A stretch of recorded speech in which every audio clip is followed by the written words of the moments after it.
La finalul celor 3 zile devin responsabili pentru ceea ce li s-a întâmplat. Devin autentici cu ceea ce gândesc în așa fel să poată să și comunice. Devin integri, ceea ce fac e ceva ce au spus și au promis, și invers, ceea ce spun devine realitate.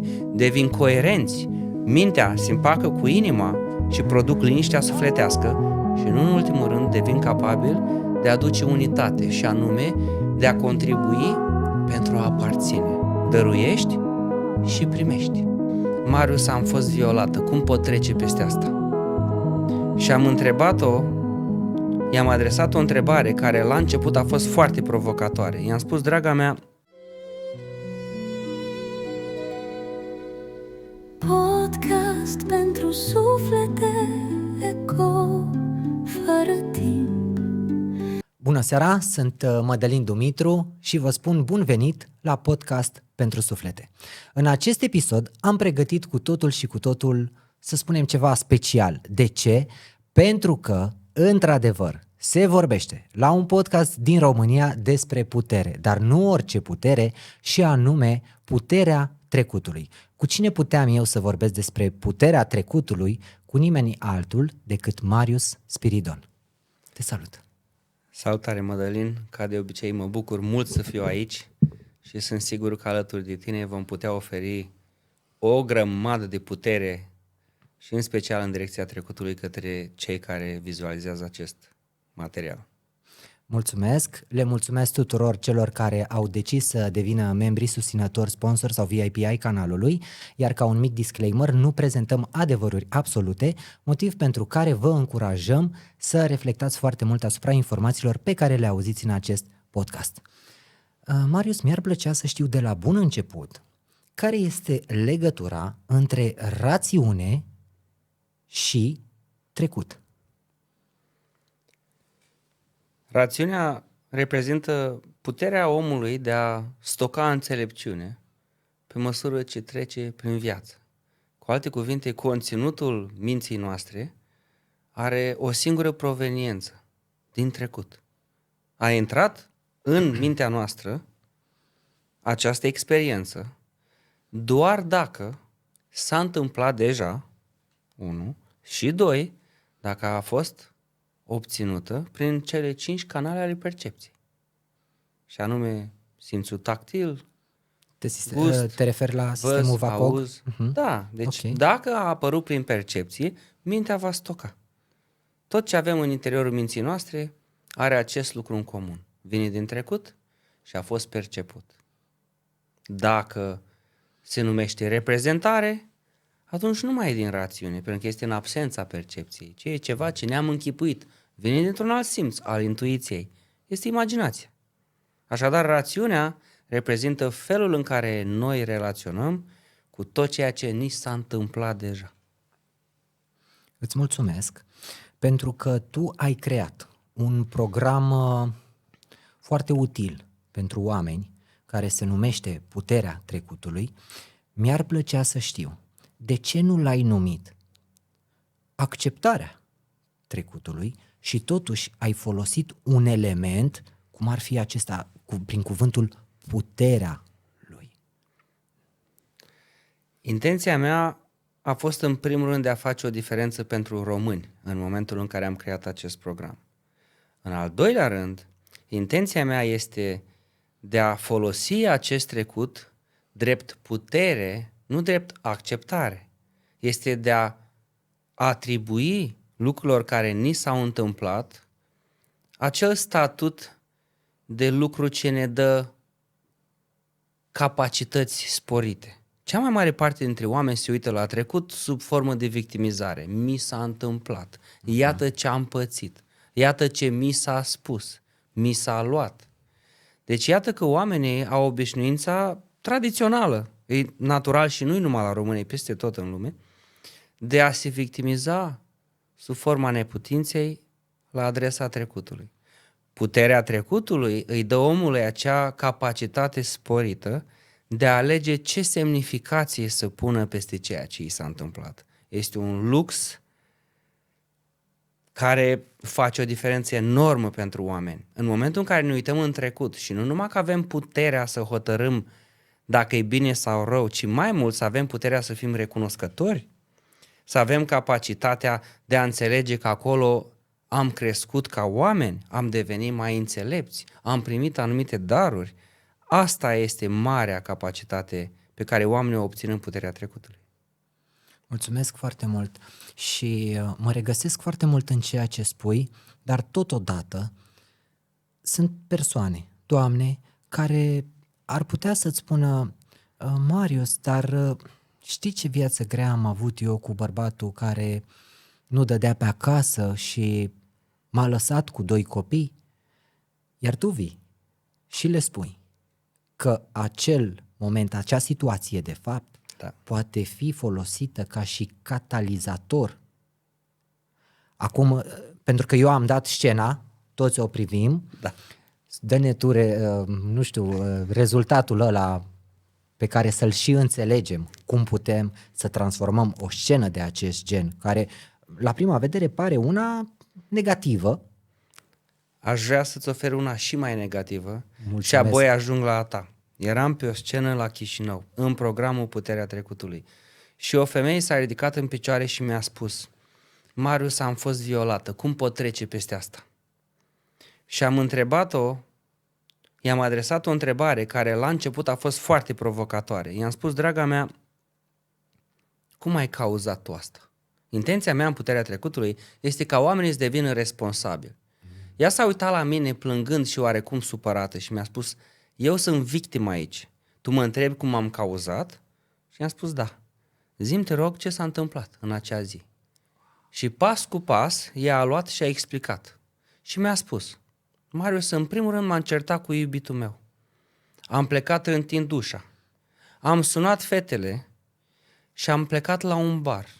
La acel bar am hotărât că o să bem, pentru că sunt supărată și ele mă susțin. Apoi tot ea a zis că la un moment dat fetele au hotărât că e timpul să plece acasă. Eu am hotărât că mai rămân. În momentul în care am rămas, a venit un băiat la mine și mi-a oferit încă un pahar. Am zis da. Ulterior, m-a invitat la el acasă.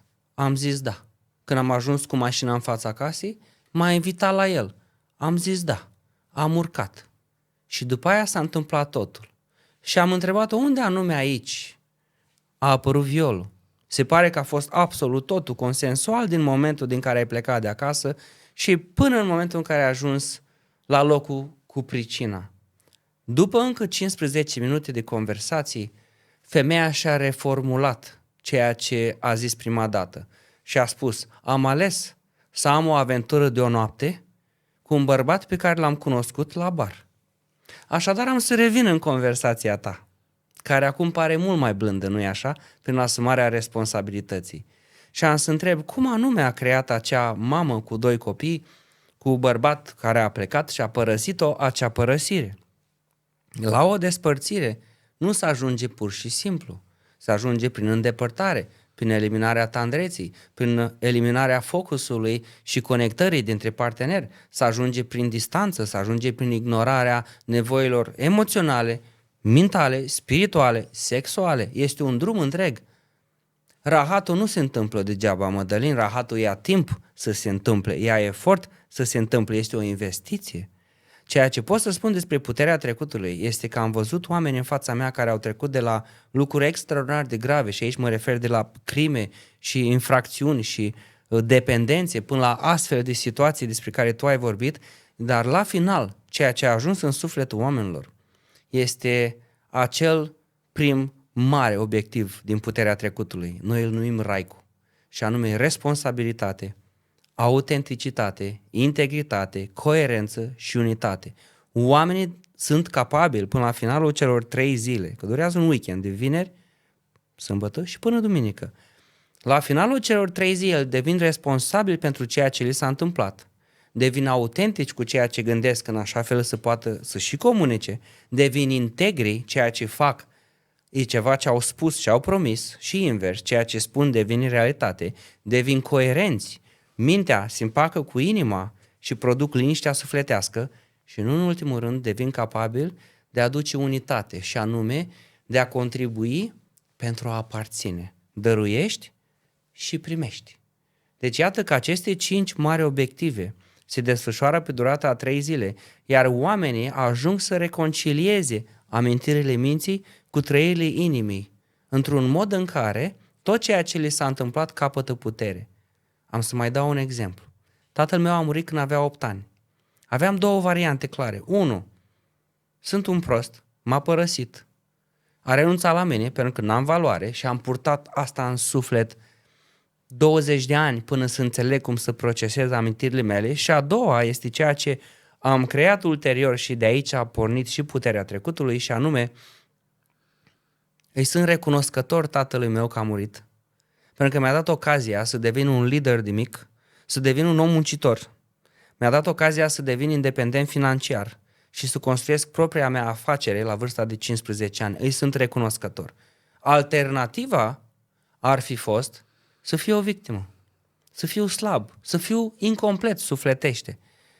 Ce-i frumos este că ambele explicații au aceeași concluzie, imposibil de schimbat. El în continuare a murit.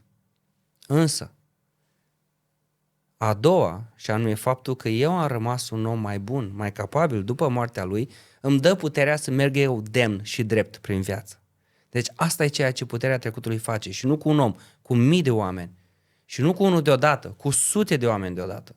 Este un eveniment extrem de puternic care restartează inima și mintea oamenilor în așa fel încât ei, atunci când se duc acasă, pur și simplu radiază, și nu numai în ei, și în ceilalți pe care îi întâlnesc în casa lor. Marius, ți-am simțit atât de mult iubirea cu care vorbești despre proiectul acesta, încât nu știu ce să te întreb mai repede. Mi-a plăcut atât de mult exemplele pe care mi le-ai dat, modul în care ai privit acea situație, și ești o persoană de respectat din toate punctele de vedere, dar și pentru modul în care alegi să vorbești despre astfel de lucruri. Ce se întâmplă totuși cu persoanele care vin să lucreze în puterea trecutului, dar rămân în negare? Se poate întâmpla asta? Se poate întâmpla asta. Însă se întâmplă numai până la ora 11:30. Începând de când? Vineri dimineață. În primul modul din puterea trecutului avem o discuție cu toți oamenii în care le expun condițiile de participare. Simplul fapt că plătești acest program nu este de ajuns. Acești oameni e necesar să fie asumați. E necesar să fie acolo pentru că ei au ales. Și întâlnim deseori situații, aproximativ 10-12% din oameni, care vin forțați. Ba i-a trimis șeful și i-a amenințat că îi concediază dacă nu merg în puterea trecutului. Lucrăm cu o grămadă de companii a căror cerință este să fie absolvent puterea trecutului până să fie angajat, sau să fie absolvent al unui program Createra până să evolueze în companie, să ajungi la manager. Apar soți sau soții care sunt trimiși cu amenințarea divorțului, frați sau surori care sunt trimiși cu amenințarea excluziunii din familie sau din casă, și toți acești oameni sunt sortați în primele 2 ore și jumătate din program. În primele 2 ore și jumătate efectiv stau și le explic oamenilor ce înseamnă RAICU. Responsabilitate, autenticitate, integritate, coerență, unitate, în așa fel încât până la 11:30 oamenii au ocazia să plece acasă și să primească absolut fiecare leu înapoi, sau au ocazia să rămână asumați în această experiență care le va da viața la 360 de grade. Deci sortăm acești oameni în așa fel încât să nu rămână în sală decât persoane care sunt de bunăvoie, au de gând să zică lucrurilor pe nume, care e autenticitatea, au de gând să se țină de cuvânt în legătură cu temele, conversațiile, comunicările, provocările pe care le lansez, că eu sunt 3 zile pline de provocări, să aducă coerență și să acționeze către liniștea lor interioară și, în ultimul rând, să aducă la oaltă familia. Noi punem în sufletul oamenilor dragostea și afinitatea. Acești oameni vor merge începând de luni, după ce se încheie programul, vor merge în casele lor și vor aduce lucrurile la oaltă. Avem niște teme după care mă sună părinți, bunice și îmi spun așa: Marius, mi-a adus copilul înapoi acasă. Acei oameni mă sună plângând și vreau să știe, doresc să știe ce le s-a întâmplat. Ce anume le-am oferit acelor oameni Deci s-au întors acasă și au pus punct unui conflict care durează dintotdeauna în familia aia. Ce anume i-a făcut să meargă la servici și să pună la punct inautenticitățile care s-au întâmplat acolo. Uite un exemplu simplu. Am avut o persoană care avea probleme legate de a se simți util la serviciu. De ce? Pentru că din 8 ore, cât dura biroul, programul, undeva la 3-4 ore era pe telefon și se juca. Și a spus, nu simt când merit salariu, nu simt că aparțin de colectiv, nu simt că sunt un om care aduce valoare în companie. Și din aproape în aproape am stat la vorbă și am oferit o procedură, un instrument pe care pot să-l zic și acum că este util tuturor. De ce nu o degustare? Iar acest procedeu se numește DTG. Vine de la dă-te de gol. Dă-te de gol înseamnă să te duci să spui lucrurilor pe față. Și acest om s-a dus la birou și a spus așa: sunt un mincinos. Tot timpul ăsta am pretins că sunt un angajat cinstit. Când de fapt 3 ore din 8, zi de zi, eu mă joc pe Candy Crush. Impactul asupra mea este că îmi pierd respectul de sine. Impactul asupra afacerii este că avem o productivitate scăzută și ceea ce aleg astăzi diferit, și asta e foarte important, ultimul punct din această restaurare, din acest a te da de gol, ceea ce aleg astăzi este să vă anunț că e timpul să-mi scădeți salariul. Nu mai pot avea acest salariu. Vă rog să-mi scădeți salariul la nivelul orelor pe care le lucrez. Acel om și-a recăpătat puterea într-un singur e-mail. A trimis e-mailul ăla într-o pauză. S-a întors sâmbătă dimineață, radiind. Acel om îmi este acum foarte aproape. Efectiv, iubita lui lucrează în echipa noastră. Atât de mult a obținut făcând astfel de lucruri și atât de multe lucruri mii de oameni obțin prin readucerea puterii în viața lor, încât este imposibil de trecut cu vederea o astfel de persoană. Strălucește. Incredibil. Spune-mi, te rog, cu siguranță ai văzut și tu că există tot felul de programe în lume care nu cred că pretind sau mai degrabă cred că promit că oamenii vor avea rezultate foarte bune dacă intră în acele programe unde se vor practica anumite, procedee, dar care țin de exterior. Din ce îmi spui tu, puterea trecutului are ca elemente doar părți din noi. Atât. Este readucerea puterii acasă. Puterea trecutului este primul dintr-o suită numită Trilogia Puterii Personale, care include puterea trecutului, puterea prezentului și puterea viitorului. În această trilogie, omul învață cum să transforme amintirile în trepte de putere pe care se poate urca și care îi oferă acces la completitudine, acces la a fi cu sine însuși în conversații interioare de calitate. Cea mai mare parte din conversațiile oamenilor sunt de neputință. Nu pot, nu sunt în stare, n-am cum, sunt confuz, sunt prost, sunt incapabil, sunt de nimic, sunt neimportant, sunt transparent, sunt invizibil. Puterea trecutului susține oamenii să vadă dincolo de aceste conversații și să înțeleagă nu numai cum s-a creat, nu numai geneza lor, când au apărut aceste conversații de micime, ci mai mult să vadă care e aptitudinea care s-a format ca urmare a acestei abilități. În cazul meu, în momentul în care a murit tatăl meu, moartea lui, care e o pierdere tragică, accept, mi-a adus un mare, mare cadou, o mare putere. Puterea de a fi un om cu inițiativă, de a fi un lider între oameni și mai mult de a fi independent financiar de vreme. Sunt unii oameni care au devenit naivi, ca urmare a faptului că s-au lăsat mințiți, că nu au avut puterea să zică nu. Ei au descoperit puterea clarității. În spatele fiecărui moment de suferință din copilărie se află dobândirea unui mare dar. Oarecum e asemănător cumpărăturilor pe care le facem la magazin. Mergem la magazin și dorim cele mai bune lucruri în coșul nostru. Suntem oare uimiți când ajungem la casă și ne se scanează produsele și e timpul să plătim? Cu siguranță nu. Și atunci de ce am fi uimiți în viață când mergem și plătim cu prețul timpului, energiei, cu prețul conectării sociale, cu prețul liniștii sufletești? De ce am fi uimiți când suntem taxați pentru înțelepciunea noastră. Am venit în această lume, Mădălin, să plătim cu corpul nostru, cu timpul, energia, cu viața. Plătim cu viața în fiecare secundă. Fiecare secundă care trece este un pas mai aproape de moarte. Și avem ocazia să înțelegem că acest pas ne aduce înțelepciune, dar mai mult dobândim marea putere de a putea să relaționăm cu experiențele noastre ca un izvor de luciditate, de pozitivitate, de vibrații înalte și mai mult de conectare cu ceilalți oameni. Mulțumesc.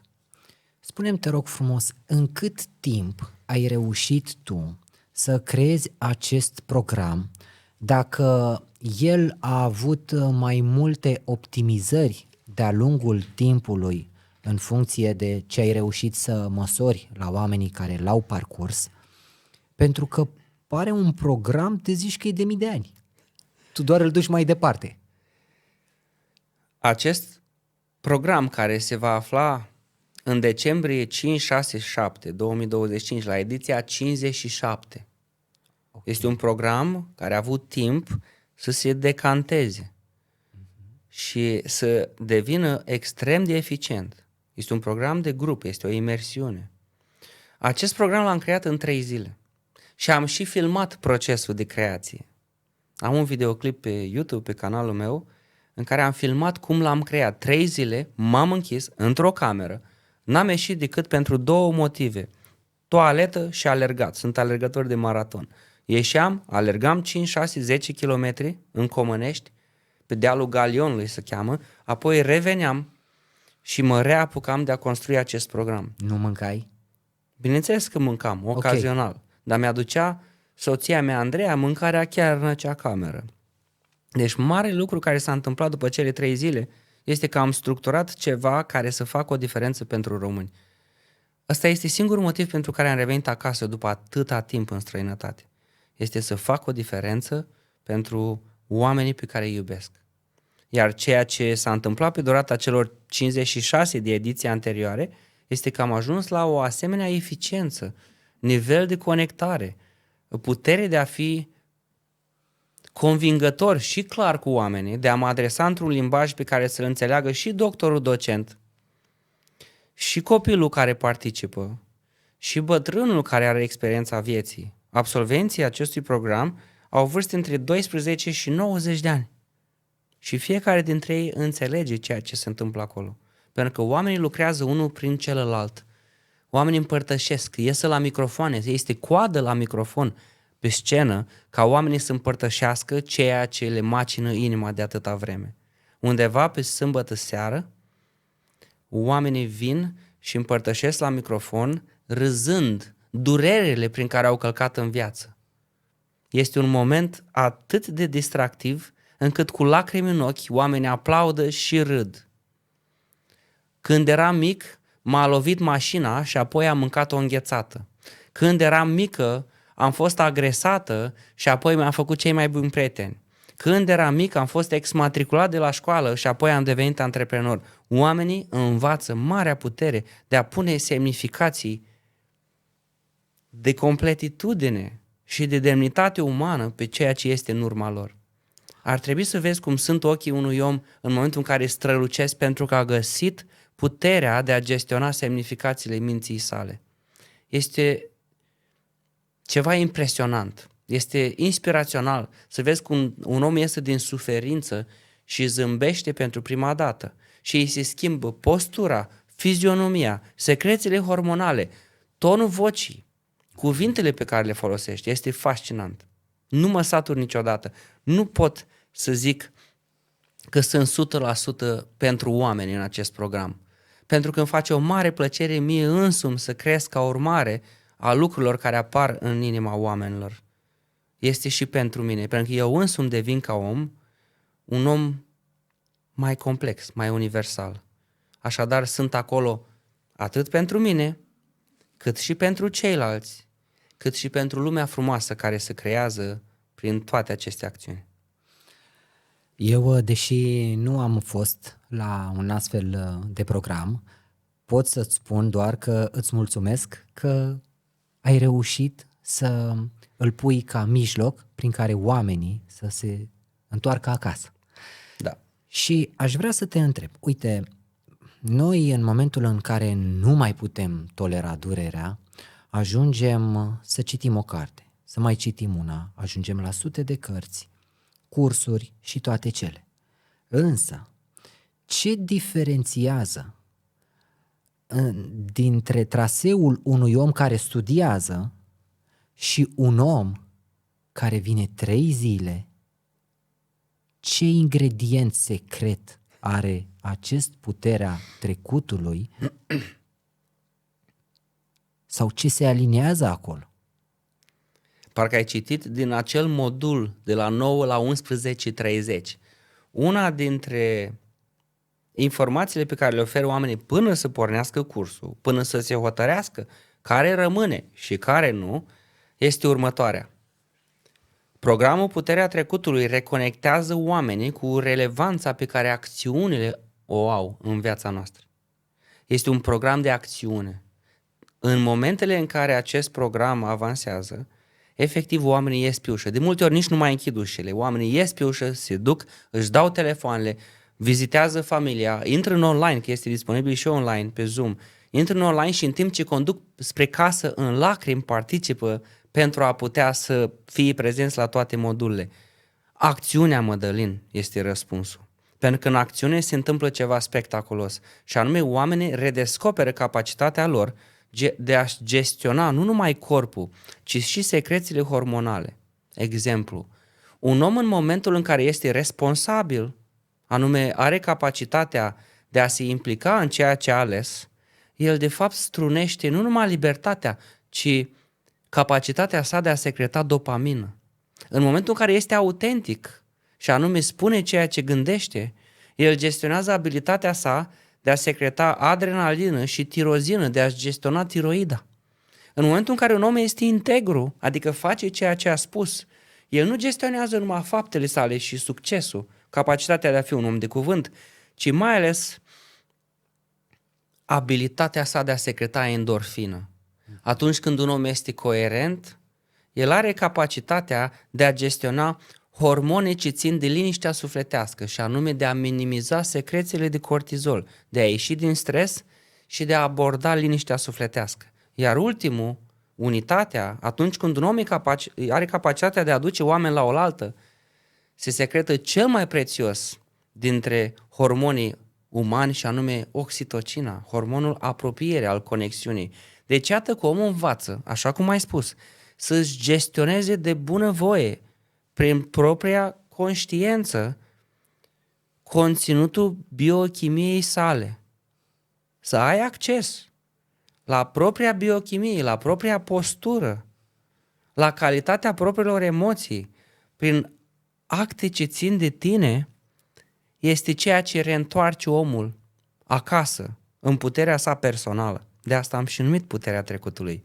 Pentru că nu numai că faci pace cu amintirile sale, omul nu face pace cu propriile sale amintiri, cu el însuși, ci omul descoperă capacitatea de a gestiona conținutul corpului său, la nivel chimic, la nivel postural, la nivel emoțional. Și imaginează-ți că apoi acești oameni merg în propria lor viață. Luni dimineața la prima oră reîncepe biroul, familia, grădinița, prieteniile.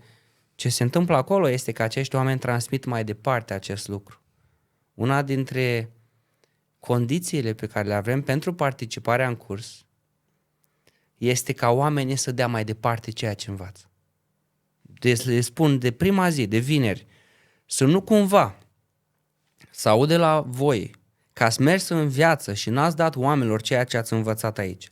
Sunt unele cursuri în care oamenilor le este interzis să facă asta, sub pretextul drepturilor de autor, sub pretextul promisiunii sau altor pârghii. În Createra, în fiecare curs, nu numai asta, le spunem oamenilor, du-te și dă celor dragi. Nu poți să stai să vezi un om în suferință, un om care și-a pierdut libertatea și nu înțelege că are de făcut o simplă responsabilizare, a unui om care își pierde încrederea în el și are doar de restaurat autenticitatea, a unui om care își pierde puterea de a atinge succesul și are doar de făcut o promisiune și de restaurat integritatea. Deci iată că învățăm oamenii să fie suverani în propria lor viață. Ai spus că acțiunea este diferența, Acțiunea este diferența. dar ca să ajungi la acțiune ai nevoie de o motivație. Da. Bun. Secretul ăla vreau să mi-l spui. Cum reușește programul să-i motiveze pe oameni ca ei să treacă la acțiune? Răspunsul este pe cât de simplu, pe atât de științific. În momentul în care oamenii se află în stare de supraviețuire, ei permanent se vor regăsi într-o fugă. Fugă dinspre ceea ce le inspiră frică sau fugă către ceea ce le inspiră siguranță. Așadar, creierul limbic, creierul nostru cel mai bătrân, cel mai în vârstă, cel mai experimentat, creierul de dinozaur se mai cheamă, se ocupă cu starea de supraviețuire. În momentul în care vine în puterea trecutului, oamenii învață cum să folosească creierul ce ține de impactul nostru în lume. Oamenii înțeleg consecințele faptelor, acțiunilor și comunicărilor în viață, și anume cortexul prefrontal. Felul în care ajung la inima oamenilor este prin a-i susține să conștientizeze care este impactul jocului lor mic în viața lor și în viața celorlalți. Care este impactul că stai stins la un job de 20 de ani și nu ai plecat încă? Care este impactul că te uiți la copilul tău cum plânge și nu știi să faci o diferență? Care este impactul că locuiești într-o familie deconectată de la iubire? Care este impactul că nu-ți permiți visurile tale să devină realitate? Oamenii realizează impactul și astfel activitatea omului se mută din zona de supraviețuire în zona de abundență, în zona în care poate să prospere. Și nu mă refer doar la nivel financiar, mă refer la nivel emoțional, să treacă din tristețe în bucurie, în conexiune, în fericire, în claritate. Deci în momentul în care oamenii fac acest salt și înțeleg impactul propriilor fapte, propriei comunicări, propriilor acțiuni în viața lor, ei devin dornici de și mai multă putere și încep să transforme în disciplină ceea ce învață în acea sală. Practic, omul devine capabil să-și făurească destinul cu mâna lui. De unde și sloganul Createra. Trăiește viața în termenii tăi. Nu ești supraviețuiește în termenii altora, ci trăiește viața în termenii tăi. Practic, pentru om, viața devine un prilej continuu, în fiecare secundă, de a-și redescoperi abilitatea de a trăi viața exact așa cum dorește. Și nu în orice termen, ci în niște termeni în care respectă propria alegere, respectă alegerea celuilalt și respectă lumea în care ei trăiesc. Deci, practic, omul se mută într-o logică trivalentă. Logică trivalentă înseamnă că ține cont de propria libertate, de libertatea oamenilor din jurul său și de libertatea lumii în care alege să trăiască. Deci nu-i trăiește viața de capul tău, nu-i domină ei pe ceilalți și calcă pe cadavre, ci trăiește o viață în care să onorezi cine ești, cine sunt ceilalți și cine este lumea în care tu alegi să-ți desfășori activitatea. Mulțumesc că ai spus acest lucru, pentru că chiar asta urma să te întreb. Am observat că oamenilor le este mai ușor să trăiască într-un individualism, adică să fie bine pentru ei și acolo se oprește totul. Dar în momentul în care vii și prezinți că puterea stă în a te orienta și către celălalt și să te mai raportezi și la tot ecosistemul nostru, cumva și ție îți dă o importanță mult mai mare pentru acel tot la nivel de macro. Că așa, dacă vrei doar tu să-ți faci tu ție bine, s-ar putea ca la un moment dat să nu mai poți pentru că nu mai știi sau scara de valori e mult mai mică. În momentul în care omul face trecerea de la supraviețuire la a trăi viața în termenii săi, se întâmplă un lucru miraculos. Se face trecerea în propria percepție de la a fi doar un corp, eu, mie, mi se întâmplă, iată ce am pățit, iată ce mi-au spus, iată ce mi-au făcut. Se face trecerea către o percepție în care omul se identifică cu spațiul din jurul său și ajunge să se prezinte celorlalți drept eu sunt spațiul în care oamenii zâmbesc. Eu sunt omul în jurul căruia toți se simt văzuți. Eu sunt spațiul în care oamenii devin constructivi, relaxați, nu se mai identifică cu această grămadă de carne și oase, ci se identifică cu genul de posibilități care se activează în lumea sa atunci când el merge prin viață. Iar acest lucru se datorează tocmai apelării și instruirii cortexului prefrontal în a ne identifica cu impactul pe care îl avem în lume. Nu mai este despre ce am făcut, ce am putut, cine sunt, ci este despre ce se întâmplă în această lume ca urmare a existenței mele aici. Se identifică cu consecințele comunicărilor, se identifică cu impactul în acțiune asupra oamenilor din jurul său, cu gradul de unitate pe care l-au generat. Da, există oameni individualiști, după cum ai spus, însă acești oameni individualiști plătesc prețul singurătății. Ei nu pot aduce unitatea, nu există leadership în individualitate, nu există generozitate, altruismul dispare, competiția crește, există un șir întreg de durere al individualismului. Iar aceste lucruri sunt conștientizate de oameni în puterea trecutului și ei devin capabili să aleagă. Să aleagă, doresc individualism, resurse care să fie doar ale mele, cu zero împărtășire a resurselor, sau există un spațiu în care oamenii se unifică, în care împărțim ceea ce avem și în care împreună creăm efort de echipă, de familie, de comunitate. E un mare lucru doar în 3 zile să se întâmple așa ceva, însă oamenii devin conștienți că pot alege. Nu neg. Există ocazii în care e nevoie să fii individualist. Pentru a putea să ai grijă de tine, câteodată e bine să te uiți la a refuza o persoană și să te duci să te odihnești. Alteori este important să fii un om care ia în calcul impactul său colectiv. Ca de exemplu, atunci când e vorba de a ne unifica eforturile, să gătim împreună, să ne distrăm, să creăm împreună, să cărăm obiecte grele.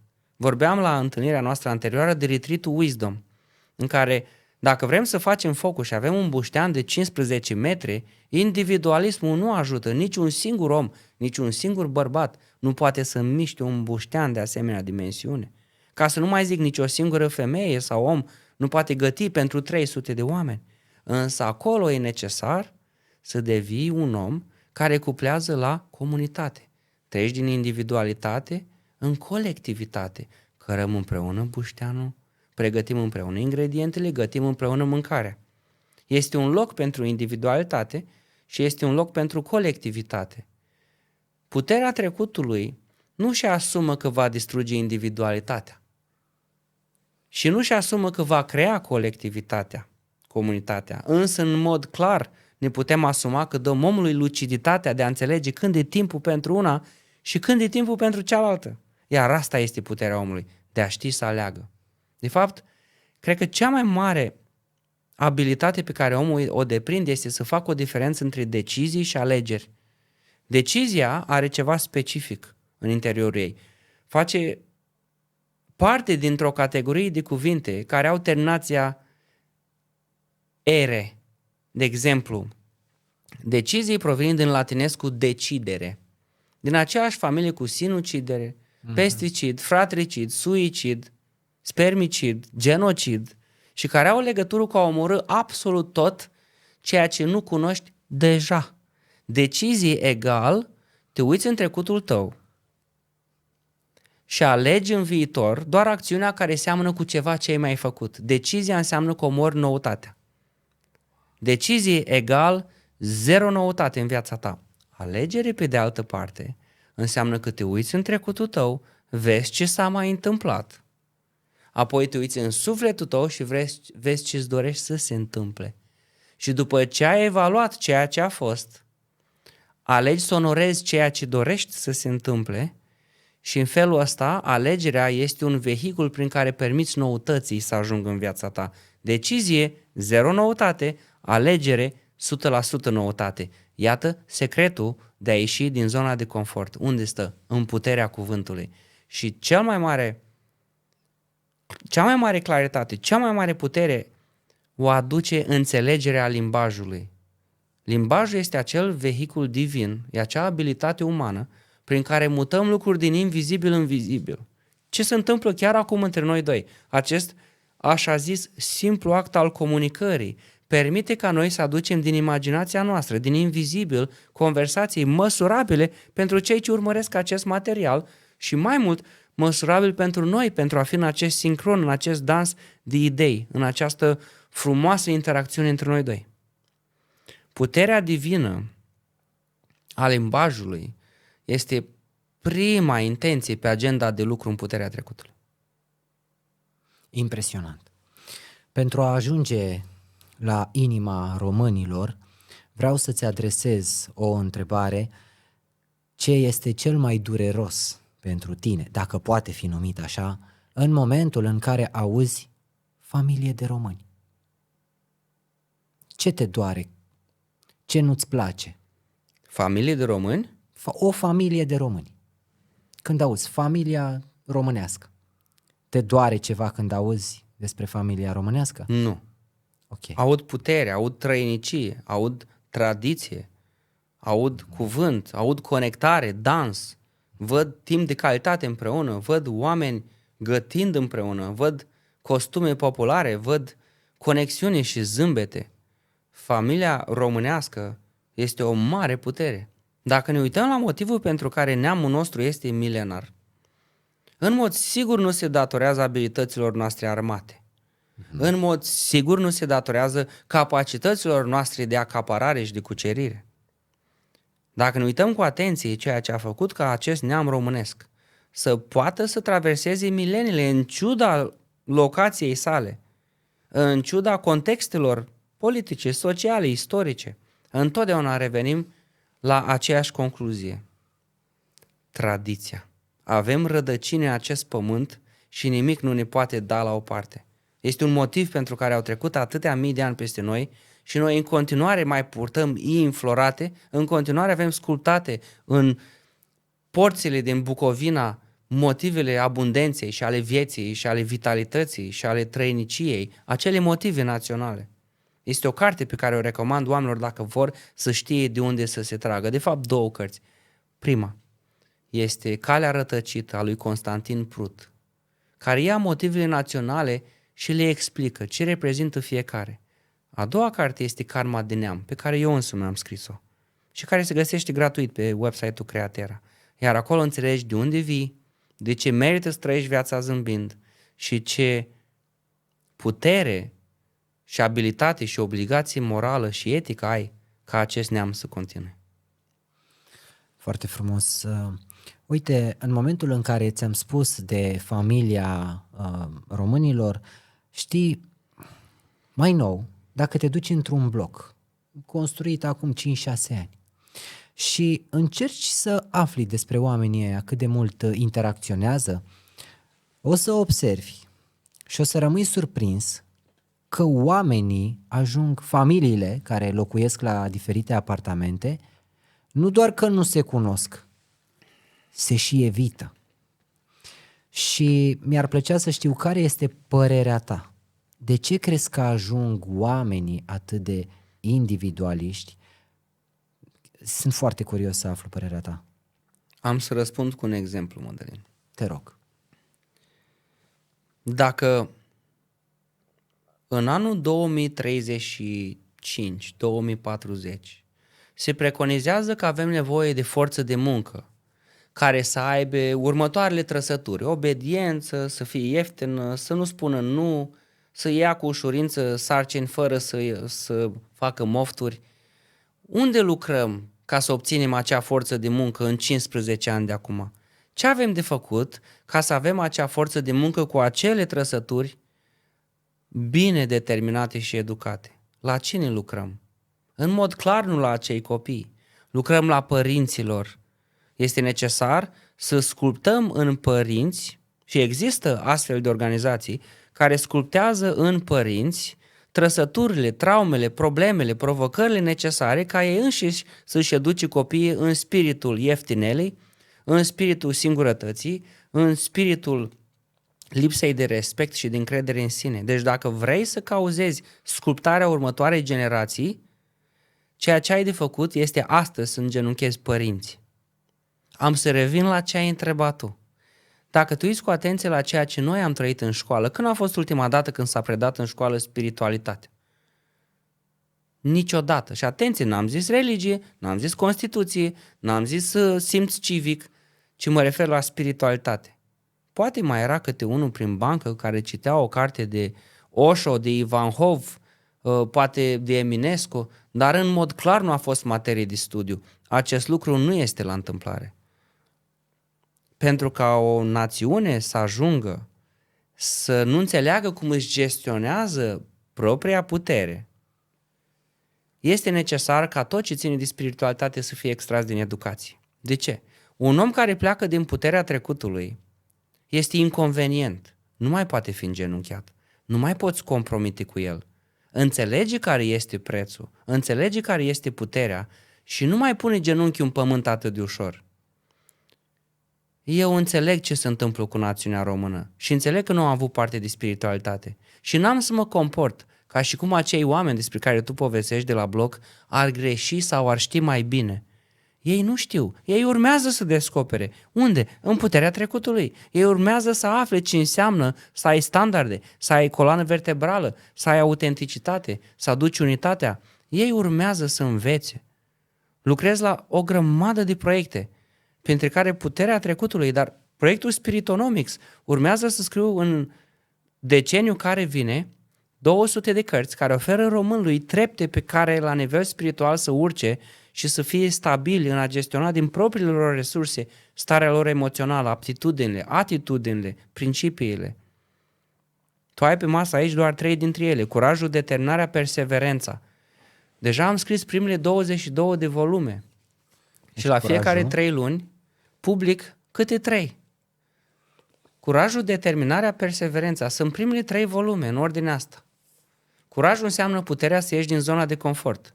Determinarea e puterea de a atinge un obiectiv, de a-ți imagina și de a acționa către un obiectiv pe care l-ai văzut posibil la altcineva.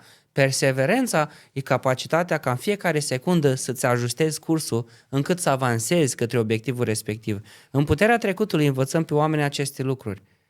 Lucrez la proiecte care să trezească românii și nu este nimic care să mă oprească. Pentru că în următorii 10 ani voi construi o bibliotecă întreagă prin care să influențez oamenii să dorească să crească. Nu pot să le port pică la cei români care cu zero spiritualitate nici măcar nu au știut cum să creeze conexiune cu vecine. Dar știi ce știu sigur, Mădălin? Că în mod clar le lipsește. În mod clar își doresc să știe cum să devină lideri, cum să creeze conexiune, zâmbete, putere. Dacă nu în propriul bloc, atunci cu siguranță la propriul etaj. Și dacă nu la propriul etaj, atunci cu siguranță în casa lor. Iar acest lucru se va întâmpla. Sunt aici pentru ca în următorul deceniu fiecare român să înțeleagă cum să creeze conexiuni de calitate, putere cu semenilor, cu conaționale, cu familiile, cu comunitățile din care fac parte. Și n-am să mă opresc până nu fac asta să se întâmple. Sunt convins că se va întâmpla. Eu știu sigur că da. La ediția 57 din Puterea Trecutului, îți dai seama că într-un deceniu am avut timp și prilejuri și evenimente care să mă determine să mă opresc. Este o singură cale prin care eu mă opresc. Să termin cele 200 de volume. Ce frumos! Ce poți să-mi spui despre faptul că mulți oameni sunt speriați când aud spiritualitate? Da. Și au și păreri în funcție de neștiință. Cum ar fi, băi, voi stați în bula voastră, voi vă duceți, mâncați frunze pe nu știu ce munte, automat că răspunsurile lor sunt de domeniul, nu știu, divertismentului, stand-up comedy-ului, habar n-am. Da. N-au nicio relevanță. Dar ce se întâmplă? De ce oamenii creează de multe ori și repulsie când aud dacă cineva și-ar dori să afle mai multe despre spiritualitate? Nu că ar înclina către, doar și-ar dori sau... Am citit o carte când aveam vreo 16 ani, foarte folositoare. Se numește Istoria culturii și civilizației de Ovidiu Drâmba. Are, cred că, vreo 700 de pagini. Și în acea carte spune foarte clar cum s-a descoperit binele și rău. Undeva prin epoca de piatră, un om mergea prin pădure și a descoperit niște fructe care erau acre. Le-a gustat, le-a scuipat și a zis, rău. Apoi a mers mai departe și a găsit niște fructe dulci. Le-a gustat, le-a mâncat, i-au plăcut și a zis, bine. Binele și rău apar ca urmare a percepției și semnificației pe care noi o punem pe ceea ce ne face bine și ceea ce ne face rău. Așadar, astăzi am să o tranșez odată pentru totdeauna diferența dintre spiritualitate și tot restul lucrurilor. Spiritualitatea, Mădălin, este pură acțiune, este doar acțiune. Doar un om în acțiune poate fi văzut că e determinat. Doar un om care acționează poate fi văzut că e curajos sau opusul, laș.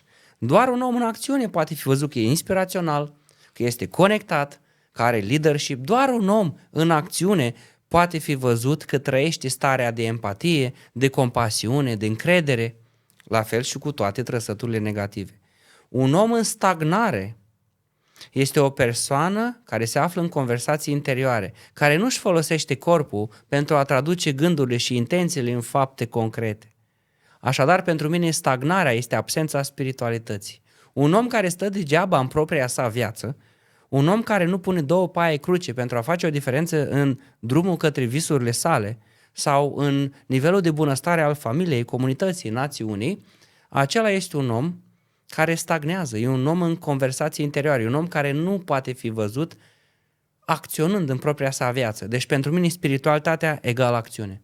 Iar în acțiune poți vedea omul cu trăsăturile sale. Trăsăturile spirituale ale unui om se pot regăsi doar în acțiune. De asta am și scris câte o carte pentru fiecare fel de a fi pe care omul poate cupla. Și anume, curaj, determinare, perseverență, inițiativă, responsabilitate, prezență, apartenență, unitate, inspirație, carismă, loialitate, putere personală. Iată că intenția mea este ca românii să se lase văzuți la caracter în acțiune. Spiritualitatea e doar acțiune, nu este nimic altceva. Bun.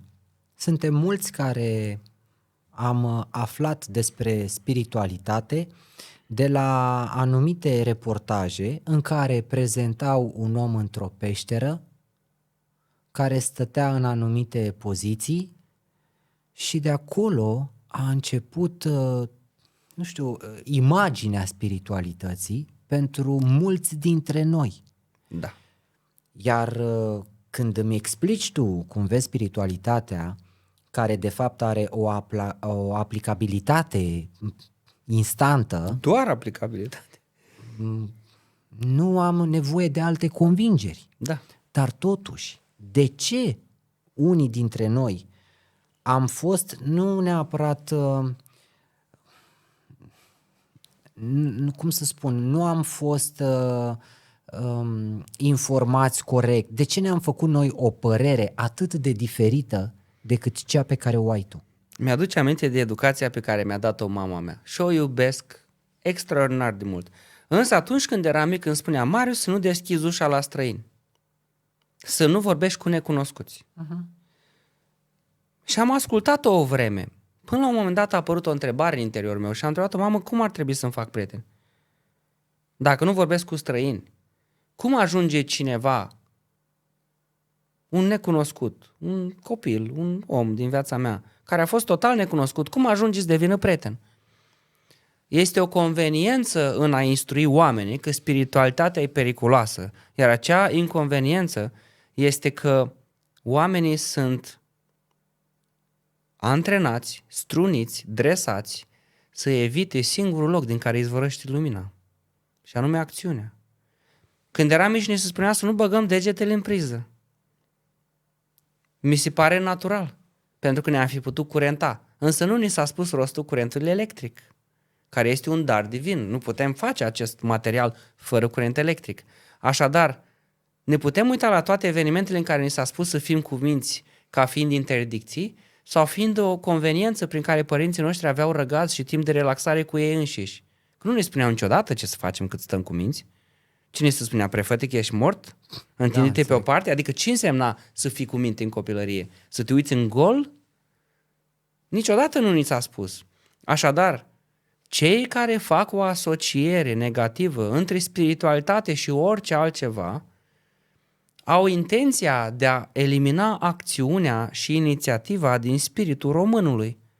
Iar treaba mea este aici să refac o legătură sănătoasă, firească, naturală, între spiritualitate și acțiuni. Un om spiritual are capacitatea de a-și modela viața după cum dorește.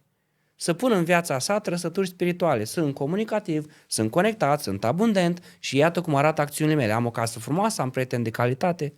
Deci iată că este normal să culpabilizăm direcțiile pe care nu vrem să le atingă oamenii din jurul nostru.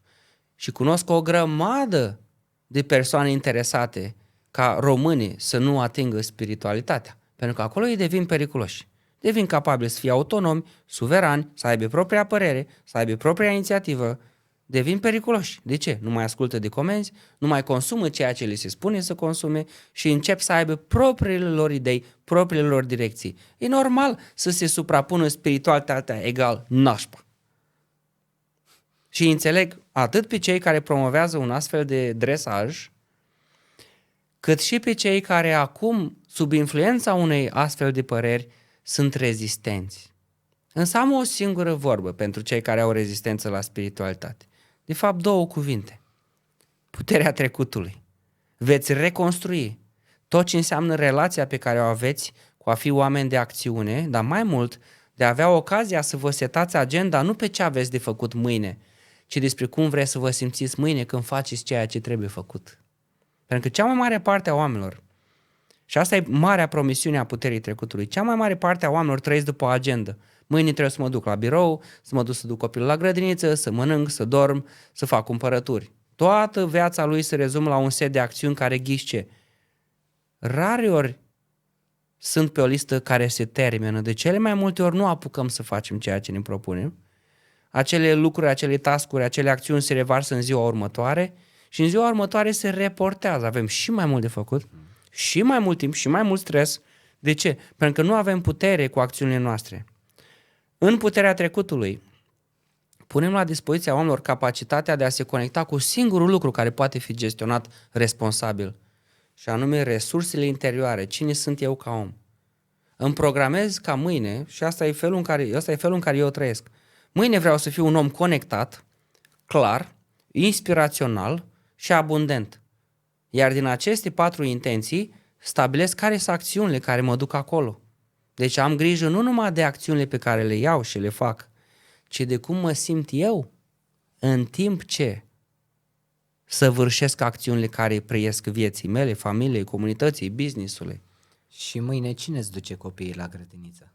Îi duc eu sau soția mea, însă o facem zâmbind, pentru că am ales starea care se întâmplă în mașină atunci când îi ducem. Se transformă dintr-o corvoadă și o obligație și o povară și o trebuință, se transformă într-un prilej de a cânta cântecul nostru preferat. Se transformă într-o ocazie de a ne întâlni cu alți copii și de a-i lua de pe drum ca să trăim sentimentul de unitate. Se transformă într-o excursie în care repetăm lucrurile pe care le vom recita de ziua lui Andrei, fiul meu, pe 17 noiembrie. Devine un prilej în care focus este pe singurul lucru pe care îl putem gestiona, Mădălin. Resursele interioare. Eu îi spun departamentul de resurse interioare. Am fost educați prea mult timp că ceea ce dorim să află în exterior. O viață întreagă am fost educați că trebuie să faci ca lumea, să ai o casă ca lumea, să te îmbraci ca lumea, să mănânci ca lumea, să conduci o mașină ca lumea, să ai un job ca lumea, un partener, o parteneră ca lumea. Și deodată toate lucrurile pe care le dorim sunt în afara noastră. Automat s-a programat în interiorul nostru ghișce, fugăreala. O viață plină de dute vino în care fugi și te duci către un loc în care urmează să găsești ceea ce e important pentru tine. Dacă eu în viața mea sunt într-o continuă fugă spre iubire, de unde plec eu oare astăzi de iubirea acolo în zare? Nu oare din lipsa ei? Dacă o viață întreagă sunt într-o fugă către bani, toată ziua fugăresc bani, oare nu plec dintr-o viață de sărăcie? Și asta se întâmplă ori de câte ori resursele pe care le dorim sunt în afară. Însă în puterea trecutului omul învață să gestioneze resursele din interior. Care este produsul sau serviciul pe care pot să-l creez și să-l pun la dispoziția oamenilor pentru a satisface nevoile în așa fel încât să fiu răsplătit prin abundență? Care este comunicarea pe care o pot rosti ție sau oamenilor cu care mă conectez în așa fel încât să apară inspirație, carismă, unitate?